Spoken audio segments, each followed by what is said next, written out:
Hello friends, Jai Shri Shyam. You are most welcome in this practice session on advanced rulings. Friends, advance ruling से related conceptual aspect को conceptual session में discuss and complete कर लेने के बाद में मैं एग्जामिनर के इस favourite chapter that is advance ruling, जिस पर आपको एग्जाम में टाइम टू टाइम क्वेश्चन दिया जाता रहा है, इस चैप्टर से रिलेटेड जो भी ऑल रेलिवेंट क्वेश्चंस हैं उनकी प्रैक्टिस इस प्रैक्टिस सेशन में आपको कराने जा रहा हूं। और सबसे पहले हमने इस चैप्टर में जो एडवांस रूलिंग की एप्लीकेंट की जो डेफिनेशंस डिस्कस की थी उनसे रिलेटेड जरा क्वेश्चन काइंडली देखिए। Designate board can determine any issue under the Income Tax Act 1961 by giving advance ruling. Elaborate the meaning assigned to advance ruling under the aforesaid act. तो friends आप याद कीजिए, हमने जो एडवांस रूलिंग की definition discuss की थी उसमें एडवांस रूलिंग के मीनिंग में आप यही देखकर आए हैं ना क्या कि advance ruling board for advance ruling के द्वारा क्वेश्चन ऑफ लॉ या क्वेश्चन ऑफ फैक्ट का किया गया ऐसा डिटर्मिनेशन होता है। कैसा? जो नॉन रेजिडेंट एप्लीकेंट के द्वारा रेजिडेंट एप्लीकेंट के साथ में एंटर किए गए ट्रांजैक्शन या एंटर किए जाने के लिए प्रपोज किए गए ट्रांजैक्शन के रिलेशन में हुआ हो, या जो रेजिडेंट एप्लीकेंट के द्वारा नॉन रेजिडेंट एप्लीकेंट के साथ में एंटर किए गए ट्रांजैक्शन एंटर किए जाने के लिए प्रपोज किए गए ट्रांजैक्शन से नॉन रेजिडेंट की अराइज होने वाली टैक्स लायबिलिटी के रिलेशन में हुआ हो, या जो रेसिडेंट एप्लीकेंट के द्वारा एंटर किए गए ट्रांजैक्शन या एंटर किए जाने के लिए प्रपोज किए गए ट्रांजैक्शन से रेसिडेंट एप्लीकेंट की अराइज होने वाली टैक्स लायबिलिटी के रिलेशन में हुआ हो। या रेसिडेंट एप्लीकेंट याद कीजिए वो नोटिफाइड रेसिडेंट है ना। कौन सा नोटिफाइड रेसिडेंट? जो 100 करोड़ रुपीस या इससे अधिक की वैल्यू के ट्रांजैक्शन में एंटर करे, मतलब 100 करोड़ रुपीस या इससे ज्यादा की ट्रांजैक्शन वैल्यू वाले ट्रांजैक्शन के रिलेशन में जो एडवांस रूलिंग रिक्वेस्ट करे। इसके अलावा एडवांस रूलिंग के मीनिंग में कौन सा केस और कवर किया गया है? जहां कोई इशू जो टोटल इनकम की कंपटीशन से रिलेटेड हो, जो इनकम टैक्स अथॉरिटी आईटीएटी के यहां पेंडिंग हो, और यहां पर भी एप्लीकेंट कौन बन सकते हैं? Notified resident. और वो कौन है? Public sector company. Public sector company ही अपने पेंडिंग इशू के रिलेशन में जो एडवांस रूलिंग के लिए रिक्वेस्ट है वो कर सकती हैं। और इसके अलावा फ्रेंड्स एडवांस रूलिंग में एक डिटर्मिनेशन और कवर्ड है कि कोई अरेंजमेंट गार चैप्टर के अंतर्गत इंपरमिसेबल अवॉइडेंस अरेंजमेंट है या नहीं। हां, कोई अरेंजमेंट गार प्रोविजंस के अकॉर्डिंगली इंपरमिसेबल अवॉइडेंस अरेंजमेंट है या नहीं। हां, कोई भी पर्सन जो चाहे रेजिडेंट हो या नॉन रेजिडेंट हो उसके द्वारा कोई अरेंजमेंट जिससे वो प्लान कर रहे हो, उस अरेंजमेंट के रेस्पेक्ट में भी ये जानना चाहते हो कि वो गार चैप्टर के दायरे में आएगा या नहीं, वो इंपरमिसेबल अवॉइडेंस अरेंजमेंट बन जाएगा या नहीं, तो इसके लिए वो बोर्ड के पास में आ सकते हैं। बोर्ड इस पर जो डिसीजन देंगे that is called advance ruling. Diagrammatic shape में तो मैंने सारी चीजें आपके सामने माय डियर फ्रेंड्स आपको याद होगा ये डिस्कस की ही थी, और वही चीजें हैं जो आपको यहां आंसर में देखने को मिलेंगी। कुछ भी अलग आप यहां पर नहीं पाएंगे। तो एडवांस रूलिंग का मीनिंग आपसे रिक्वेस्ट किया गया है। तो हां, एडवांस रूलिंग मतलब क्या? बोर्ड फॉर एडवांस रूलिंग के द्वारा क्वेश्चन ऑफ लॉ या क्वेश्चन ऑफ फैक्ट का किया गया ऐसा डिटर्मिनेशन। कैसा?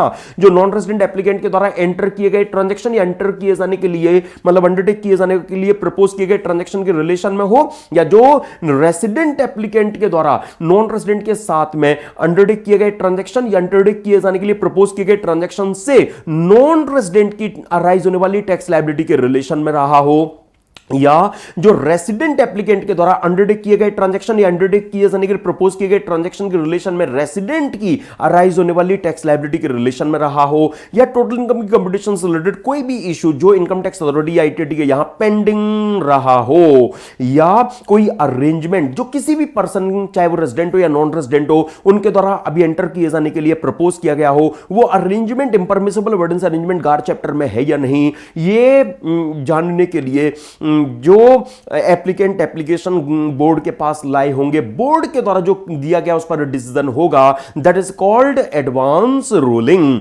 अच्छा, आइए जरा अगला क्वेश्चन में रखता हूं आपके सामने। The term advance ruling includes with in its scope a determination by the board for advance ruling only in relation to a transaction undertaken by a non resident applicant.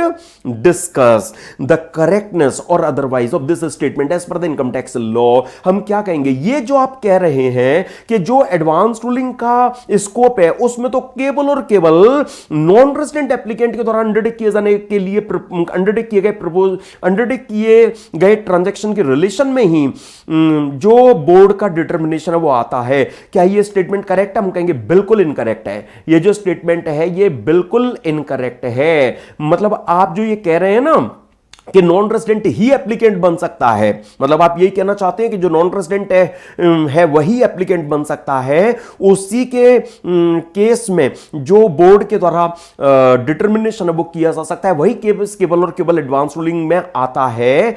ये हम कहेंगे यहां पर स्टेटमेंट इनकरेक्ट है। क्यों?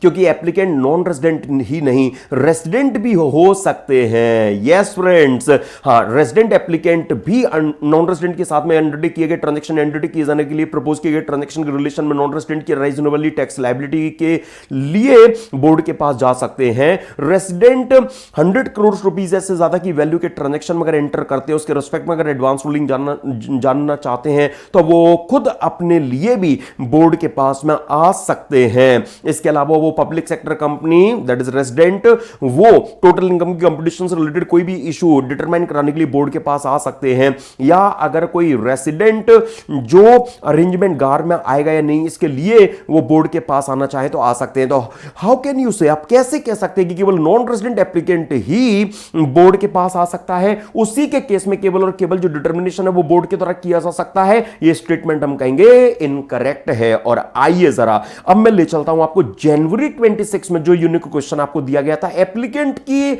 Meaning की knowledge आपसे यहां पर टेस्ट की गई थी। देखिए जरा क्या यहां पर गिवन है, analyse whether the following persons fall under the definition of applicant under section 245(NB)(A) to apply for advance ruling with the board for advance ruling under the Income Tax Act 1961।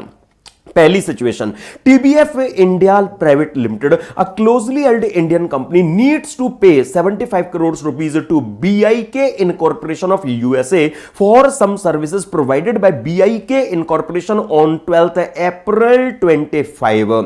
TBF India wants to know whether such service fall under the definition of technical services and thus determine the amount of tax to be deducted on the payment to be made to BIK Incorporation. The estimated tax liability arising out of this transaction is 15 crores in the hands of BIK Incorporation. तो my dear friends, ये जो TBF India private limited है, ये एक non resident के साथ में enter किए गए ट्रांजैक्शन के रिलेशन में नॉन रेजिडेंट का उन्हें क्या टीडीएस काटना है, नॉन रेजिडेंट की जो टैक्स लायबिलिटी होगी नॉर्मली उन्हें वो डिडक्ट करनी होगी।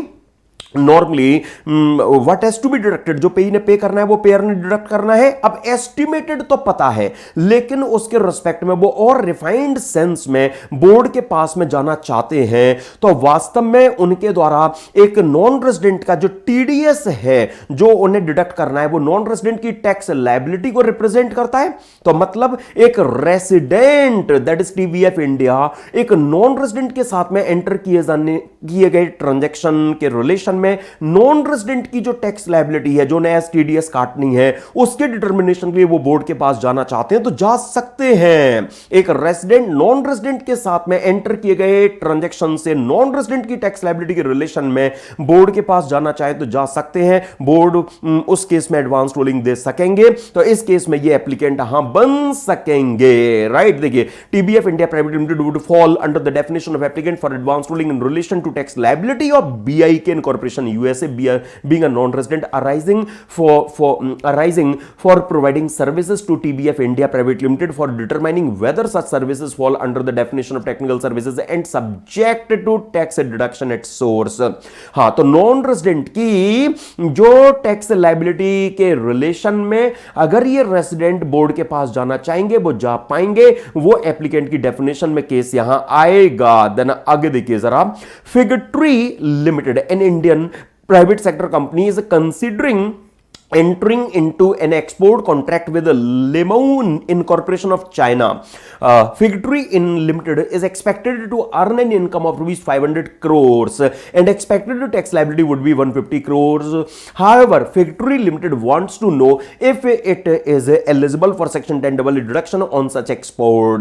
तो my dear friend, सबसे पहले तो आप ये देखिए, ये जो फैक्ट्री इन लिमिटेड जो रेसिडेंट है, ये एक नॉन रेसिडेंट के साथ में एंटर किए जाने वाले ट्रांजैक्शन से जो अपनी टैक्स लायबिलिटी, मतलब फैक्ट्री लिमिटेड को 500 करोड़ रुपीस की जो इनकम है वो एक्सपेक्टेड है ना।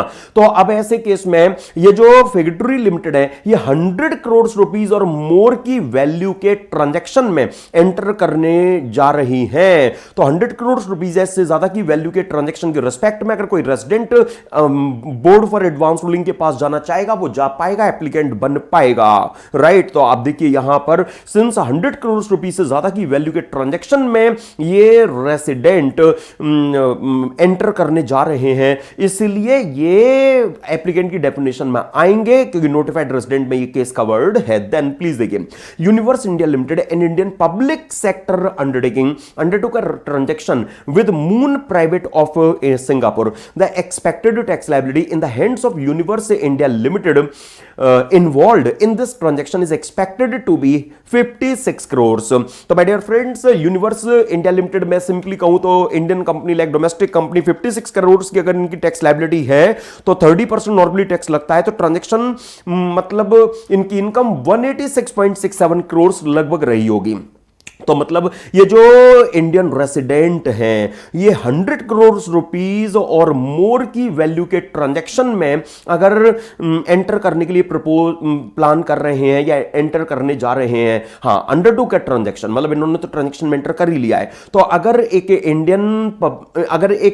यहां Indian public sector undertaking that is Indian resident अगर ऐसे ट्रांजैक्शन में उन्होंने एंटर किया है जो 100 करोड़ रुपीस से ज्यादा की वैल्यू कर रहा है, क्योंकि टैक्स लायबिलिटी 56 करोड़ है, तो मतलब ट्रांजैक्शन वैल्यू और इनकम का अमाउंट तो 100 करोड़ प्लस हो गई होगा, पक्की बात है, राइट। तो ऐसे केस में हाँ, ये जो इंडियन रेजिडेंट है वो 100 करोड़ रुपीस से ज्यादा की वैल्यू के ट्रांजैक्शन उन्होंने एंटर किया है, इसलिए एप्लीकेंट की डेफिनेशन में वो आएंगे। इसके अलावा सिंस ये पब्लिक सेक्टर अंडरटेकिंग है, मतलब पब्लिक सेक्टर कंपनी है, तो पब्लिक सेक्टर कंपनी के लिए तो कोई थ्रेशोल्ड भी नहीं है, वो तो बोर्ड के पास में एप्लीकेशन के लिए जा ही पाएंगे प्रोवाइडेड कि उनका वो issue income tax authority ITD के यहां पेंडिंग हो। जैसा कि अगला केस देखिए जिसमें आपको ये पॉइंट देखने को मिलेगा, BNHJ limited is an Indian public sector company undertaking for the suspended 24-25 it has a matter pending with the income tax appellate tribunal which involves a question of fact in respect of a transaction it entered into with a non resident company. The tax liability involved in this transaction is expected to 105 crore. अब हम क्या बोलेंगे यहां पर कि since ये जो बीएनएचजे limited है ये पब्लिक सेक्टर अंडरटेकिंग है, मतलब पब्लिक सेक्टर कंपनी, और इनका जो मैटर है ना वो आईटीएटी के यहां पर अगर पेंडिंग है, तो आईटीएटी के यहां पर पेंडिंग मैटर को लेकर तो ये public sector undertaking that is public sector company board के पास में जा ही सकती है। यहां जो ये टैक्स लायबिलिटी हमें दी गई है इसका कोई यूज नहीं है। ये यहां पर हम कह सकते हैं कोई पब्लिक सेक्टर अंडरटेकिंग तो इनकम टैक्स अथॉरिटी आईटीडी के यहां पर पेंडिंग अपने मैटर को लेकर बोर्ड के पास जा ही सकती है, वहां पर कोई थ्रेशोल्ड गिवन नहीं है। और आप देखेंगे आपको आंसर में यही चीजें माय डियर फ्रेंड्स देखने को मिलेंगी। भले आईटीडी के यहां पर उनका मैटर पेंडिंग है, क्वेश्चन ऑफ फैक्ट पर पेंडिंग है, इररेलेवेंट, डेफिनेटली ये पब्लिक सेक्टर कंपनी एप्लीकेंट की डेफिनेशन में यहां आएंगी। और आइए दो अटेम्प्ट के क्वेश्चंस को मर्ज करके मैंने क्वेश्चन जो आपके लिए बनाया है वो प्लीज देखिएगा। Friends, Messrs. Rio Incorporation non-resident company entered into contract with an Indian company, Messrs. ABC Limited for installation of plant and machineries. The amount of contract is 125 crores. Messrs. Rio Incorporation made an application to the board for advanced ruling for determination of rate of withholding tax, that is rate of TDS on receipt from Messrs. ABC Limited. As a tax consultant, you are required to answer the following question. पहला, can Can Messrs Rio Incorporation, that is non-resident company, withdraw such application made to the board for advanced ruling? Then answer is yes. आप याद उठाइए हमने section 245Q में क्या discuss किया था कि कोई एप्लीकेंट बोर्ड के पास में एप्लीकेशन देने के बाद में एप्लीकेशन की डेट से 30 डेज तक तो उसे विड्रॉ कर ही सकता है। तो पक्की बात है सेक्शन 245Q के अकॉर्डिंगली ये जो एप्लीकेंट है रियो, वो बोर्ड को एप्लीकेशन देने के बाद में 30 डेज के अंदर तो उसे विड्रॉ करने का राइट रखती ही है।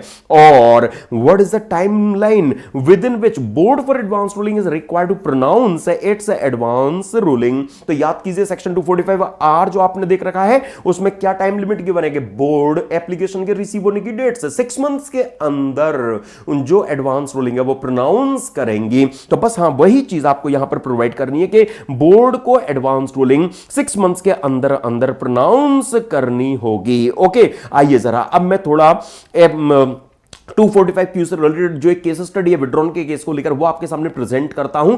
Q a non resident made an application to the board for advance ruling on 1 February 26 in relation to a transaction proposed to be undertaken by him on 31 March 2026 he decides to withdraw the said application. Can he withdraw the application on 31 March 26?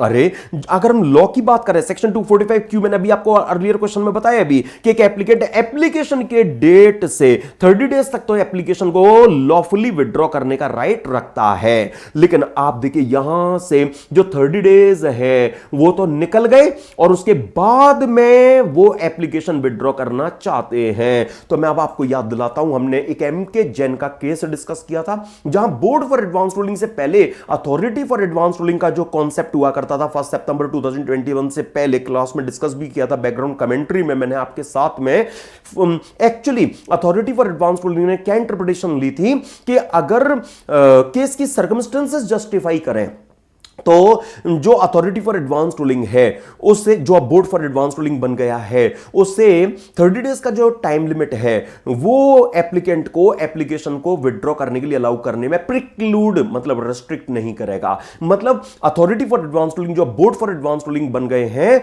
वो 30 days के निकल जाने के बाद भी applicant को अपनी application withdraw करने के लिए अलाउ कर सकते हैं अगर केस की सर्कमस्टेंसेस जस्टिफाई करें। जैसे सपोज एप्लीकेशन जो दी गई थी वो प्रपोज ट्रांजैक्शन के रिलेशन में लाई गई थी, प्रपोज्ड ट्रांजैक्शन बाद में कैंसिल हो गया इसलिए एप्लीकेंट को रूलिंग की अब जरूरत नहीं है और वो कैंसिलेशन सपोज एप्लीकेशन की डेट से 30 डेज के बाद हुआ तो 30 डेज के बाद ही जनरली एप्लीकेंट एप्लीकेशन विड्रॉ करना चाहेगा। तो आगे इसकी सर्कमस्टेंसेस जस्टिफाई कर रही हैं तो अथॉरिटी फॉर एडवांस रूलिंग जो बोर्ड बन गए हैं वो 30 डेज के बाद भी एप्लीकेशन को आप विड्रॉ अलाउ कर सकेंगे। तो इस केस में हम यही यहां पर जो केस मैंने डिस्कस किया उसके बेस पर यही हम कहेंगे कि भले ही एप्लीकेशन की डेट से 30 डेज का टाइम निकल गया है लेकिन फिर भी 30 डेज का टाइम निकल जाने के बाद भी जो मिस्टर क्यू है वो अपनी एप्लीकेशन को विड्रॉ कर सकते हैं with the permission of board for advance ruling. Right friends, आइए अगले क्वेश्चन का रुख करेंगे अब हम। Answer the following case. हाँ, उसमें हमें क्या क्या कवर करना है, क्या इश्यू इन्वॉल्व है, क्या प्रोविजन एप्लीकेबल है, एनालिसिस करके कंक्लूड कीजिएगा। केस स्टडी देखिए man, Eco and company filed an application for advance ruling.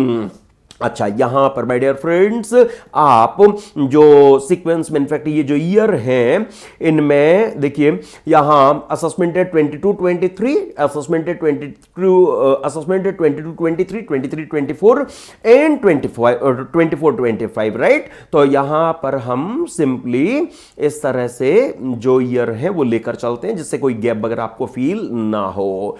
तो यस माय डियर फ्रेंड्स, चलिए यहां मैं रखता हूं आपके सामने। अब जो केस स्टडी के फैक्ट्स हैं उनको एक सीक्वेंस में। Eco and company filed an application for advance ruling for assessment 22-23, 23-24 and 24-25 with the board for advance ruling for the assessment years 22-23 and 23-24 notices under section 143(2) were issued to the assessee and subsequently before the date of filing application with board for advance ruling notice under section 142(1) along with the questionnaire was issued for the assessment year 24-25. Notice under section 142(1) along with questionnaire was served on the assessee after after the date of filing application with the board for advance ruling, can the board for advance ruling reject the application on the ground that proceedings are already pending? You may assume that the provisions relating to advance ruling for the earlier assessment year were the same as those prevailing for your relevant assessment year, that is 26-27. तो पहले तो मैं आपको recall करा दूं, हमने एक ह्योसंग corporation का दिल्ली हाईकोर्ट का केस डिस्कस किया था, और आप उससे भी पहले रिकॉल कीजिए सेक्शन 245R में जो आप देखकर आए हैं कि अगर एप्लीकेशन में रेज किया गया क्वेश्चन, अगर एप्लीकेंट के केस में एप्लीकेशन की डेट पर इनकम टैक्स अथॉरिटी आईटीटी के यहां पर पेंडिंग अगर होगा तो वो एप्लीकेशन अलाउ नहीं की जाएगी, उसको रिजेक्ट कर दिया जाएगा। मैं मेनली आपको जो हमने केस डिस्कस किया था मैं उसमें आपको लेकर आया हूं।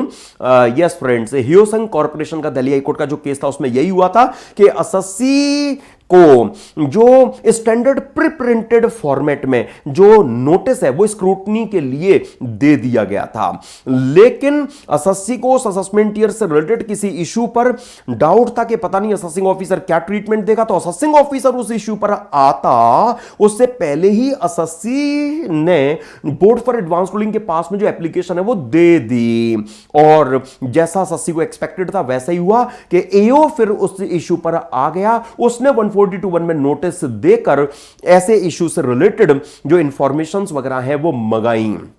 तो इशू ये दिल्ली हाई कोर्ट के पास में गया था ना कि क्या एसएससी को एक जनरल सेंस में स्टैंडर्ड प्रिप्रिंटेड फॉर्मेट में, मतलब जनरल सेंस में अगर किसी ईयर के लिए एओ ने स्क्रूटनी का नोटिस दे दिया तो क्या फिर अब उस ईयर के बाय डिफॉल्ट सारे जो इश्यूज हैं वो एसएससी के इस डेट पर पेंडिंग मान लिए जाएंगे और इसके बाद एसएससी उस ईयर के लिए एप्लीकेशन लेकर नहीं जा पाएंगे? दिल्ली हाई कोर्ट ने कहा ऐसा नहीं है। दिल्ली हाई कोर्ट ने यह कहा कि जब एसएससी को 142(1) का नोटिस जाएगा, जब क्वेश्चनायर दिया जाएगा, जब उनसे वेरियस इंफॉर्मेशंस वगैरह मंगाने के लिए उनको अप्रोच किया जाएगा, तब उनका मैटर पेंडिंग हुआ कहलाएगा। केवल स्टैंडर्ड प्रिप्रिंटेड फॉर्मेट में जनरल सेंस में स्क्रूटनी का नोटिस का इशू कर देना एसएससी के उस ईयर के लिए बोर्ड के पास में एप्लीकेशन ले जाने से के राइट से उन्हें रेस्ट्रिक्ट नहीं कर देगा।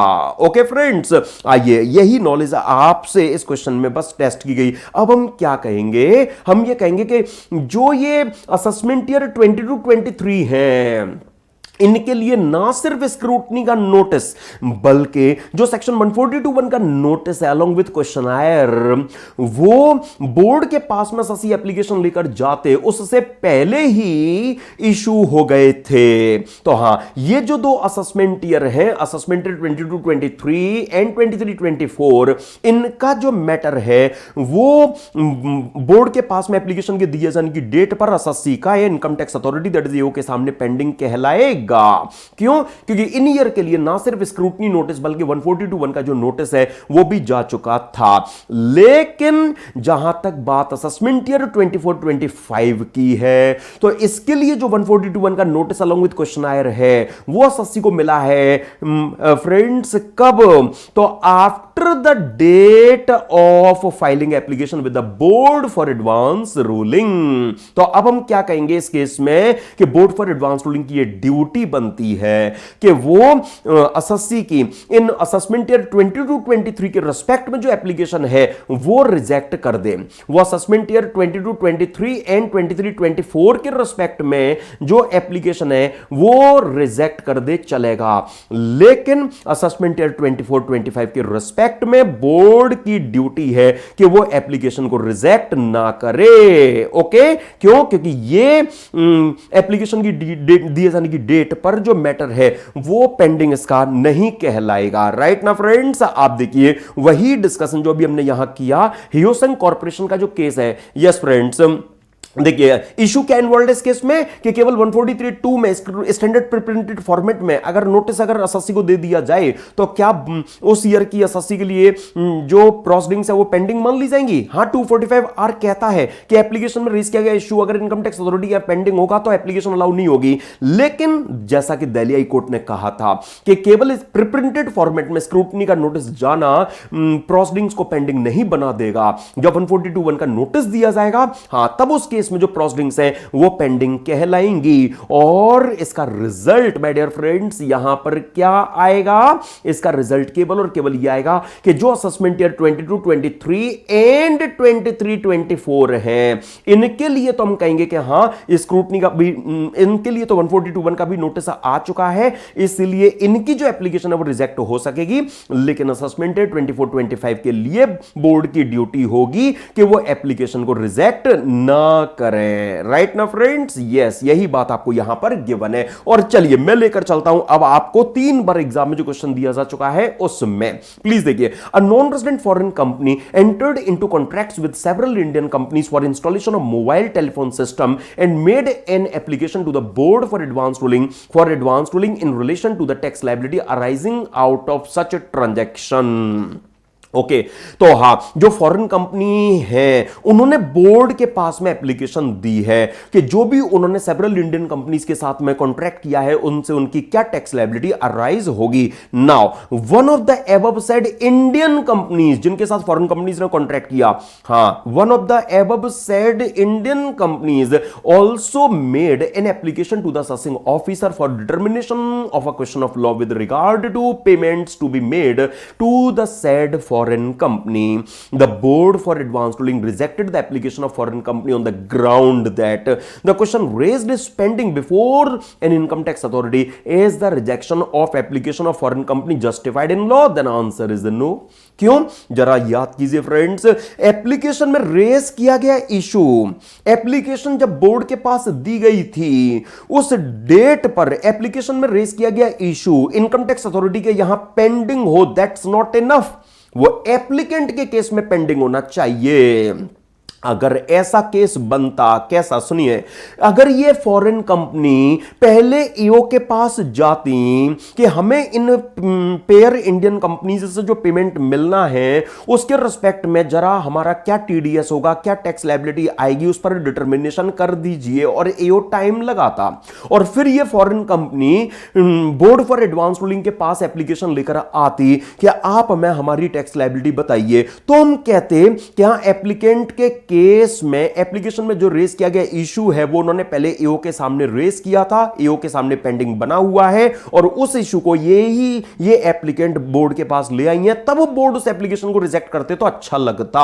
लेकिन फ्रेंड्स, ईओ के सामने जो एप्लीकेशन है वो किसने दी? इंडियन कंपनी पेयर ने। तो मतलब क्या, ईओ के सामने जो मैटर पेंडिंग है उसमें एप्लीकेंट कौन है? That is Indian company. Board for advance ruling के पास में एप्लीकेशन किसने दी? दैट इज फॉरेन कंपनी ने। यहां पर एप्लीकेंट कौन है? Foreign company. तो friends, Ericsson telephone corporation India के केस में अथॉरिटी फॉर एडवांस रूलिंग ने भी यही इंटरप्रिटेशन ली थी, क्या कि इस तरह के केस में जो एप्लीकेशन का रिजेक्शन है वो रीजनेबल नहीं होगा, क्योंकि इंडियन कंपनी ने अगर ईओ को अप्रोच अगर किया है तो उन्होंने एप्लीकेंट के ब्याह पर, फॉरेन कंपनी के ब्याह पर, फॉरेन कंपनी के बेनिफिट के लिए एप्लीकेशन नहीं दिया, बल्कि अपने सेफगार्ड, अपने इंटरेस्ट के सेफगार्ड के लिए कि हमें टीडीएस क्या काटना है, नहीं काटा तो हम असेसिन डिफॉल्ट वगैरह बन जाएंगे।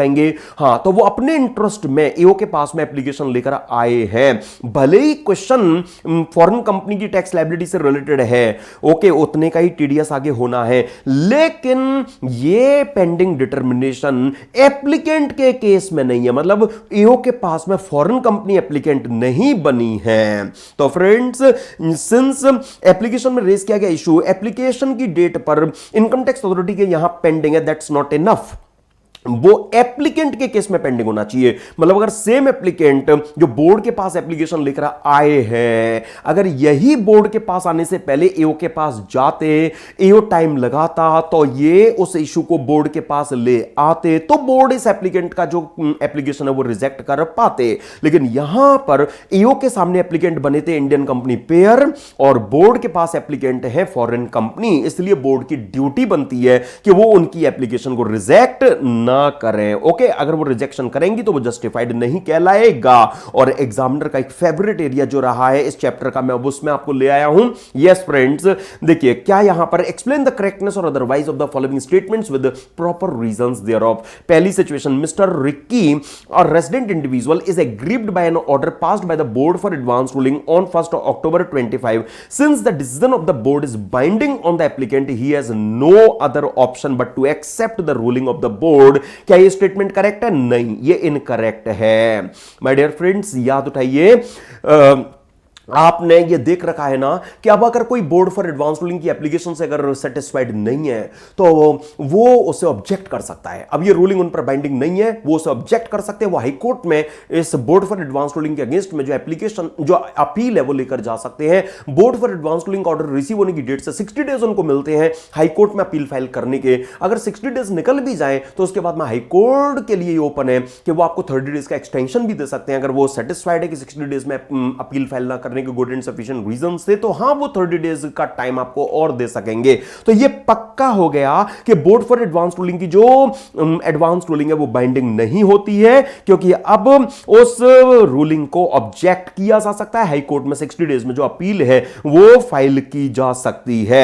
अच्छा, जरा आगे का केस देखिए। Messrs Aritri limited, an Indian public sector company, wants to seek advance ruling from the board for advance ruling in respect of a matter relating to computation of its total income involving a question of law relating to such computation. However, the matter is already pending before the ITAT as on the date of application for advance ruling, that is 12th December 25. It cannot seek the board for advance ruling till the matter is pending before ITAT. क्या ये statement correct है? क्या बिल्कुल झूठा है, incorrect है। Normally application में जो रेज किया गया इशू है वो एप्लीकेंट की केस में एप्लीकेशन की डेट पर कहीं पेंडिंग नहीं होना चाहिए, लेकिन उसका एक एक्सेप्शन है कि जो पब्लिक सेक्टर कंपनी है वो अगर अपनी टोटल इनकम की कंप्यूटेशन से रिलेटेड कोई भी मैटर जो उनका income tax authority, even ITAT के यहां भी पेंडिंग अगर हो, तो वो उस पेंडिंग मैटर पर जो बोर्ड के पास एप्लीकेशन है वो ले जा सकेंगी और बोर्ड से जो रूलिंग है वो ले सकेंगी। याद कीजिए फ्रेंड्स, आपने सेक्शन 245 जब हमने डिस्कस किया था तो वहां पर यही तो बातें थी जो देखी थी कि जो सेक्शन 245 आर में आपको यही तो देखने को मिला था कि नॉर्मली तो एप्लीकेंट के केस में एप्लीकेशन में रेज किया गया इशू को इनकम टैक्स अथॉरिटी, आईटीडी वगैरह के पेंडिंग नहीं होना चाहिए, लेकिन ये जो रेस्ट्रिक्शन है ये notified resident that is public sector company के केस में एप्लीकेबल नहीं होगी। अगर उनका मैटर आईटीडी या इनकम टैक्स अथॉरिटी के यहां पेंडिंग है तो उस पेंडिंग मैटर को बोर्ड के पास में ले जा सकेंगी, उस पर रूलिंग रिक्वेस्ट कर सकेंगी। ओके फ्रेंड्स, यही चीजें आपको यहां पर सॉल्यूशन में नजर आएंगी। और आइए मैं अब आपको ले आता हूं नंबर ऑफ टाइम्स एमटीपीस का जो पार्ट बना है, वो क्वेश्चन जो आपको नए स्टडी मटेरियल में दिया भी गया है उसमें। The Indian branch of D company limited country के has carried out some transactions with LT company limited Bengaluru in the financial year 25-26. The value of the transaction is 600 crores. LT company limited applied for advance ruling in January 26 to know exactly the tax consequences of its transactions with the non-resident D company limited, okay, country के, both for itself and on non-resident. Application for ruling is accepted by board for advanced ruling on 30th April 26. Board pronounced its ruling and said ruling was communicated to LT company limited on the same date. LT company limited was however not satisfied with the said ruling, stated whether the advanced ruling pronounced by board is binding on LT company limited. Is there any remedy available to Indian LT company limited if it is aggrieved with the said ruling? Examine. तो पहले तो मैं आपको ये additionally recall करा दूं कि since ये जो इंडियन कंपनी है, जो बेंगलुरु बेस्ड कंपनी है, इंडियन रेजिडेंट, ये 100 करोड़ रुपीस या इससे ज्यादा की वैल्यू के ट्रांजैक्शन में अगर एंटर कर रहे हैं तो ये अपने लिए भी टैक्स लायबिलिटी से रिलेटेड मैटर पर बोर्ड को अप्लाई कर सकते हैं। और ये नॉन रेजिडेंट के साथ ट्रांजैक्शन में एंटर करने जा रहे हैं तो नॉन रेजिडेंट की अराइज होने वाली टैक्स लायबिलिटी के रिलेशन में तो ये बोर्ड के पास आ ही सकते हैं। इन्होंने बोर्ड को अप्रोच किया, बोर्ड ने रूलिंग प्रोनाउंस भी कर दी, लेकिन वो उससे सेटिस्फाइड नहीं है, तो क्या वो रूलिंग उन पर बाइंडिंग होगी? The answer is no. क्यों? क्योंकि वो उस रूलिंग को ऑब्जेक्ट कर सकते हैं, वो हाई कोर्ट में अपील लेकर जा सकते हैं। अर्लियर क्वेश्चन में भी आपको बताया भी था कि 60 डेज का उनके पास में टाइम होगा, बोर्ड से रूलिंग, बोर्ड से ऑर्डर रिसीव होने की डेट से 60 डेज में वो हाई कोर्ट में अपील लेकर जा सकेंगे। हाई कोर्ट के लिए ओपन है कि वो 30 डेज का उनको एक्सटेंशन भी दे सकेंगे अगर वो सेटिस्फाइड है कि 60 डेज में एसएससी के अपील फाइल ना करने के गुड एंड सफिशिएंट रीजंस थे, तो हां वो 30 डेज का जो एक्सटेंशन है वो भी यहां पर प्रोवाइड कर सकेंगे। ओके, तो इस केस में डेफिनेटली एलटी कंपनी लिमिटेड के लिए ओपन है कि वो बोर्ड के ऑर्डर के अगेंस्ट में हाई कोर्ट में अपील लेकर आ सकें। आइए नवंबर 24 का जो क्वेश्चन है वो जरा प्लीज देखिए। Messrs ABC Limited, an Indian company, makes an application to board for advance ruling in relation to the tax liability of Messrs Pincer Incorporation, a non-resident, arising out of a transaction which is proposed to be undertaken by ABC Limited with Messrs Pincer Incorporation. The value of transaction entered into between both the parties is 250 crores. मतलब 100 crores और मोर की value का transaction यहां पर हो गया, तो ABC Limited definitely board के पास रूलिंग के लिए आ सकेंगी। Now as per section 245Q, how many copies of application needed to be filed by the applicant with the board and what would be the amount of fees to be accompanied with the application? अच्छा, अब याद कीजिए, हमने जब section 245Q discuss किया था तो वहां ये बात डिस्कस की थी ना कि बोर्ड के पास में जो एप्लीकेशन दी जाती है वो क्वाड्रुप्लिकेट में फाइल की जाएगी, मतलब 4 कॉपीज में फाइल की जाएगी। याद कीजिए फ्रेंड्स, वहां हमने इस तरह की जो बात है वो डिस्कस की थी ना कि बोर्ड के पास में जो एप्लीकेशन फाइल की जाएगी वो क्वाड्रुप्लिकेट में, मतलब 4 कॉपीज में फाइल की जाएगी। और क्वेश्चन जो आपको दिया गया उसमें ट्रांजैक्शन वैल्यू 250 करोड़ है, मतलब केसेस दायरे में आ रहा है, मतलब जो फीस का अमाउंट है वो 5 लाख रुपीस यहां पर ट्रीट किया जाएगा। याद कीजिए फ्रेंड्स, 100 करोड़ रुपीस तक की वैल्यू का ट्रांजैक्शन अगर होगा तो 2 लाख रुपीस, 100 करोड़ से 300 करोड़ के बीच में होगा तो 5 लाख रुपीस, और 300 करोड़ से ऊपर अगर होगा तो 10 लाख रुपीस। ये फीस का अमाउंट आपने वहां पर देख रखा है। पब्लिक सेक्टर कंपनी अगर एप्लीकेंट होगी तो केवल 10,000 रुपीज, राइट ना फ्रेंड्स। हां चलिए, तो इस केस में जो हमसे ये पूछा जा रहा है कि कितनी कॉपीज में, तो हम कह सकते हैं 4 कॉपीज में एप्लीकेशन दी जाएगी। ओके, इसके अलावा फीस कितनी लगेगी, तो हम कह सकते हैं कि यहां सिंस 250 करोड़ का केस है, मतलब 100 से 300 करोड़ के बीच में आ रहा है, इसलिए 5 लाख रुपीज की जो फीस है वो यहां लिबिएबल बनेगी। Now what is the remedy available to an applicant if the board rejects its application, also state time limit within which such applicant should exercise this remedy. तो ये तो अब आप हैबिचुअल हो गए होंगे कि क्या एप्लीकेंट के पास क्या रेमेडी होती है, हाईकोर्ट के पास में अपील लेकर जा सके, और कितना टाइम लिमिट है, 60 डेज का उनके पास में टाइम लिमिट है। उसके बाद में हाईकोर्ट की डिस्क्रिशनरी पावर है कि वो 30 डेज का आपको एक्सटेंशन दे भी सकते हैं। अच्छा, यही सारी चीजें जो फ्रेंड्स आपको यहां पर ये देखने को मिलेंगी। ओके, अच्छा आइए अब मैं ले चलता हूं आपको 2 बार एग्जाम में जो क्वेश्चन आपको दिया गया था, नए स्टडी मटेरियल का जो पार्ट भी बना हुआ है उसमें answer the following the context of the provisions of the IT act. क्या देखिए, proposition circumstances under which the advance ruling becomes void. अरे याद उठाइए, सेक्शन 245Q को सेक्शन 240 इनफैक्ट सेक्शन 245T को सेक्शन 245T में आपने क्या देख रखा है कि अगर बोर्ड फॉर एडवांस रूलिंग को ये अगर फाइंड होता है, चाहे सुओमोटो या डिपार्टमेंट के द्वारा रिप्रेजेंटेशन के किए जाने पर, मतलब डिपार्टमेंट ने एसएससी की कंप्लेंट कर दी कि देखो एसएससी ने फ्रॉड किया था या फैक्ट्स का मिसरिप्रेजेंटेशन करके आपसे वो रूलिंग ले गए हैं, तो जहां बोर्ड फॉर एडवांस रूलिंग को एडवांस रूलिंग प्रोनाउंस करने के बाद में यह मालूम चलता है कि एप्लीकेंट ने जो एडवांस रूलिंग है वो फ्रॉड या फैक्ट्स का मिसरिप्रेजेंटेशन करके, मतलब फ्रॉड या मिसरिप्रेजेंटेशन ऑफ फैक्ट्स के बेसिस पर उनसे ऑब्टेन कर रखी है, तो वो एक राइटिंग ऑर्डर पास करके उस एडवांस रूलिंग को वॉइड डिक्लेयर कर सकेंगे। फिर हमने एडिशनली ये भी डिस्कस किया था कि फिर उस केस में एक्ट के अदर प्रोविजंस नॉर्मली अप्लाई होंगे, ये मानते हुए कि कभी रूलिंग प्रोनाउंस हुई नहीं थी। हालांकि उसमें उसकी यहां जरूरत नहीं है, क्योंकि यहां तो आपसे केवल और केवल सर्कमस्टेंस पूछी गई है। तो सर्कमस्टेंस तो वही है कि जहां पर अगर बोर्ड को, my dear friends, department that is principal commissioner या कमिश्नर की रिप्रेजेंटेशन पर या अदरवाइज लाइक सुओमोटो ये पता लगे कि रूलिंग जो एप्लीकेंट ने उनसे ऑब्टेन की है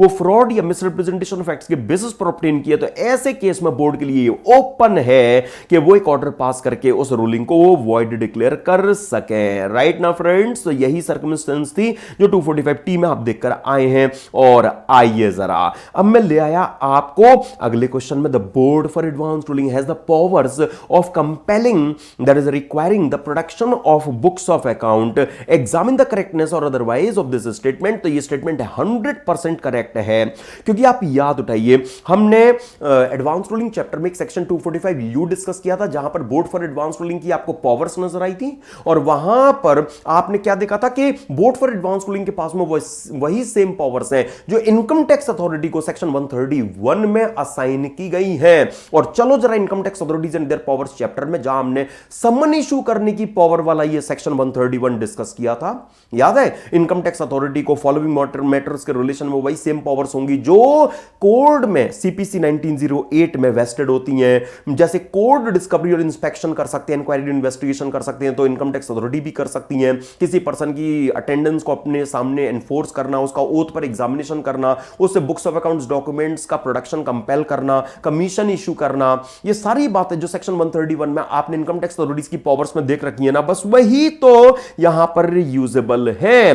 तो हां, ये जो आप कह रहे हैं कि बोर्ड बुक्स ऑफ अकाउंट्स का प्रोडक्शन कंपेल कर सकते हैं क्या, ये स्टेटमेंट बिल्कुल करेक्ट है। सेक्शन 245 में आप इस तरह की बातें देखकर आए हैं कि हां, जो सेक्शन 131 में पावर्स गिवन है इनकम टैक्स अथॉरिटी को, जो बोर्ड के जो कोड की सीपीसी में एग्जिस्ट करती हैं, वही सेम पावर जो इनकम टैक्स अथॉरिटी को 131 में दी गई है, वही power board for advance ruling को मिल रखी है सेक्शन 245 से। मतलब बोर्ड फॉर एडवांस रूलिंग भी वे सभी पावर्स रखते हैं जो कोड के पास सीपीसी 1908 में एग्जिस्ट करती हैं, जैसे डिस्कवरी इंस्पेक्शन की, किसी पर्सन की अटेंडेंस इन्फोर्स करना, उसका ओथ पर एग्जामिनेशन करना, किसी पर्सन से बुक्स अकाउंट्स अदर डॉक्यूमेंट्स का प्रोडक्शन कंपेल करना, कमीशन इशू करना। तो हां, अब हम कह सकते हैं कि सेक्शन 245 इसके लिए बोर्ड फॉर एडवांस रूलिंग को इनेबल बनाता है, इसलिए बोर्ड फॉर एडवांस रूलिंग के पास में हां ये पावर है कि वो किसी पर्सन के लिए बुक्स ऑफ अकाउंट्स का और अदर डॉक्यूमेंट्स का जो प्रोडक्शन है वो कंपेल कर सके। और ये डिस्कशन अभी आपको आगे काम भी आएगा। जरा देखिए प्लीज, May 25 एग्जाम में जो क्वेश्चन दिया गया था, जो November 25 की एमटीपी का हमें पार्ट भी देखने को मिला। ABC Limited, an Indian company, has entered into an agreement for providing technical know-how with PQR Incorporation, a company registered in country A. PQR Incorporation is a sister concern XYZ LLC in country A, which has obtained advanced ruling on an identical technical know-how agreement with another Indian company, MNC Limited. The agreement is expected to be 500 crores and expected tax liability would be 150 crores. ABC Limited, that is a Indian company, wants to make use of this advanced ruling for its assessment proceedings, so it applied.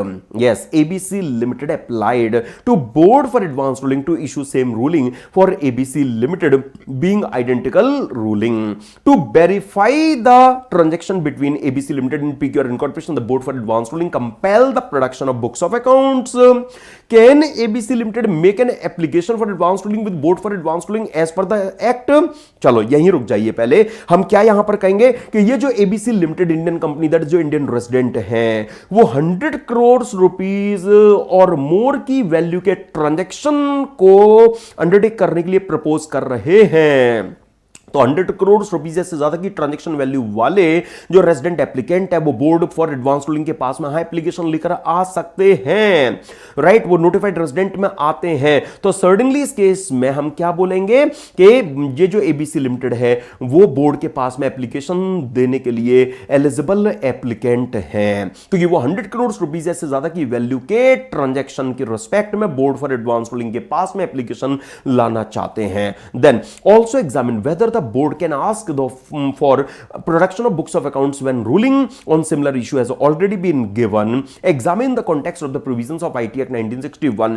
देखिए, अब भले ही similar issue पर एक अलग applicant के case में ruling जा चुकी है, उससे क्या फर्क पड़ता है? जो अब एप्लीकेंट है वो एबीसी लिमिटेड है, उनके द्वारा पीक्यूआर इनकॉर्पोरेशन के साथ में जो ट्रांजैक्शन अंडरटेक किए जाने के लिए प्रपोज जो एग्रीमेंट में एंटर किया गया है, एक्चुअली अब इस ट्रांजैक्शन को वेरीफाई करने के लिए अगर बोर्ड फॉर एडवांस रूलिंग को बुक्स ऑफ अकाउंट्स का प्रोडक्शन अगर रिक्वायर फील हो रहा है तो 245 उन्हें ऑथोराइज करता है ना कि वो बुक्स ऑफ अकाउंट्स का जो प्रोडक्शन है वो रिक्वायर कर सके सर्टेनली। तो जो सेक्शन 245 है उसकी पावर को एक्सरसाइज करते हुए बोर्ड के लिए ये ओपन है कि वो रूलिंग प्रोनाउंस करने से पहले अगर बुक्स ऑफ अकाउंट्स मांगना चाहें तो वो मांग सकते हैं। तो फ्रेंड्स, उस सिमिलर इशू पर किसी अदर एप्लीकेंट के केस में कोई रूलिंग जा चुकी है, उससे क्या फर्क पड़ता है? यहां पर अब एबीसी लिमिटेड पीक्यूआर इनकॉर्पोरेशन के साथ में एंटर किए गए एग्रीमेंट के रिस्पेक्ट में बोर्ड के पास जो रूलिंग के लिए एप्लीकेशन लेकर आए हैं, उस ट्रांजैक्शन को वेरीफाई करने के लिए बोर्ड को अगर बुक्स ऑफ अकाउंट्स मंगाना नेसेसरी फील हो रहा है तो वो उस ट्रांजैक्शन को वेरीफाई करने के लिए definitely lawfully books of accounts का प्रोडक्शन रिक्वायर करने के लिए एलिजिबल यहां है। और आइए जुलाई 25 एमटीपी का क्वेश्चन हो जाए। क्या यहां पर गिवन है, Messrs Greentech Innovation Private Limited are resident Indian companies planning to enter into a collaboration with German firm for technology licensing to understand the taxability of royalty payments under the India Germany DTAA. It files an application for advanced ruling before the board for advanced ruling in April 26. However, it is later revealed that Messrs Greentech Innovation Private Limited had already submitted a detailed note on the same transaction to its assessing officer in March 26 as part of a suo disclosure during scrutiny proceedings for AY 25-26. Okay, तो my dear friends, हाँ, assessment date 25-26 के लिए Greenfield Tech Innovation Private Limited का scrutiny में जो assessment लगा हुआ है, उस स्क्रूटनी प्रोसीडिंग्स के दौरान इस इशू को सेम एप्लीकेंट जो बोर्ड के पास एप्लीकेशन लेकर गई हैं, वही एप्लीकेंट एओ के सामने भी इस इशू को उठा चुकी हैं, डिटेल्ड नोट दे चुकी हैं, उसका डिस्क्लोजर उनके सामने बना हुआ है। Now the AO had not yet issued any order but had acknowledged the issue for further verification. मतलब एओ के सामने अभी वो मैटर पेंडिंग बना हुआ है। राइट, तो अब आप देखिए यहां पर जो एप्लीकेंट है वो सेम है। ये जो messrs Greentech Innovation Private limited है, ये एक्चुअली एओ के सामने भी उस मैटर को रेज कर चुकी है। स्क्रूटनी असेसमेंट में उनका वही मैटर पेंडिंग बना हुआ है और उसी मैटर के लिए वो अभी एओ ने ऑर्डर पास किया नहीं है, उस पर कोई डिसीजन दिया नहीं है। उसी मैटर के लिए वो बोर्ड फॉर एडवांस रूलिंग के सामने एप्लीकेशन लेकर अब आ गई है। तो अब इसके में देखिए, in light of section 245R2 of the IT act will the application for advance ruling filed by Messrs Greentech Innovation Private Limited be allowed? Then answer is no. अब यहां सेक्शन 245R का सबसेक्शन 2 क्या बोलता है कि अगर applicant के द्वारा एप्लीकेशन में रेज किया गया इशू, अगर एप्लीकेंट के केस में अगर किसी इनकम टैक्स अथॉरिटी लाइक एओ के सामने ऑलरेडी पेंडिंग बना हुआ है, तो फिर वो एप्लीकेशन शैल नॉट अलाउ, वो एप्लीकेशन अलाउ नहीं की जाएगी। ऐसे केस में उस एप्लीकेशन को रिजेक्ट कर दिया जाएगा। तो ये सेक्शन 245R के इफेक्ट से हम ये कह सकेंगे इस केस में कि ये जो एप्लीकेशन है बोर्ड की ड्यूटी बनती है कि वो अलाउ ना करें। क्यों? क्योंकि जो मैटर है वो already income tax authority that is AO के सामने पेंडिंग बना हुआ है। राइट ना फ्रेंड्स? यस, अच्छा, तो कोई ऐसा सी दोनों रेमेडीज अवेल नहीं कर सकता। ऑलरेडी एओ के सामने उनका मैटर पेंडिंग है, उस पर वो डिटेल्ड नोट दे चुके हैं, है ना? तो ऐसे केस में वो बोर्ड के पास एप्लीकेशन लाना चाहेंगे तो वो पॉसिबल उनके लिए नहीं होगा, वो बेनिफिट उनको बोर्ड से फिर उस एप्लीकेशन के इंटरटेनिंग का नहीं मिलेगा। Now what is the remedy available to an applicant who is aggrieved by the ruling of a board for advance ruling? ये अलग से पॉइंट आपको दे दिया गया है यहां पर। हालांकि इस केस में तो एप्लीकेशन ही इनवैलिड है, लेकिन चलो, अगर बोर्ड रूलिंग प्रोनाउंस कर भी दे तो एप्लीकेंट के पास में क्या रेमेडी होती है? आपको पता है कि वो हाई कोर्ट में अपील लेकर जा सकते हैं। तो मैंने ऐसे ही थोड़ी ना कहा था इनिशियली कि ये एग्जामिनर का इनफैक्ट फेवरेट एरिया रहा है सेक्शन 245W, जिसमें अपील की बात की गई है। आपने देखा कई सारे क्वेश्चंस में ये पॉइंट आपसे टेस्ट किया गया है। तो अगर बोर्ड फॉर एडवांस रूलिंग की रूलिंग से अगर एप्लीकेंट सेटिस्फाइड नहीं है, बोर्ड फॉर एडवांस रूलिंग ने एप्लीकेशन रिजेक्ट कर दिया, अपना रिजेक्शन ऑर्डर बनाया या रूलिंग का प्रोनाउंसमेंट ऑर्डर बनाया, कोई भी केस रहा, अगर एप्लीकेंट बोर्ड के ऑर्डर से सेटिस्फाइड नहीं है तो वो हाई कोर्ट के पास में अपील लेकर जा सकते हैं। 60 डेज का उसके लिए उन्हें टाइम मिलता है। राइट ना फ्रेंड्स? तो इस केस में सर्टेनली ये हम कह सकते हैं जो रेमेडी है वो एप्लीकेंट के पास में यहां पर कहलाएगी। तो हाँ, एडवांस रूलिंग चैप्टर से related 14 questions my dear friends मुझे आपके साथ डिस्कस करने थे, उनको हमने यहां डिस्कस एंड कंप्लीट किया। मिलेंगे हम नेक्स्ट प्रैक्टिस सेशन में एक नए टॉपिक से रिलेटेड अच्छे क्वेश्चंस को डिस्कस करने के लिए। तब तक goodbye to you, thanks a lot to you.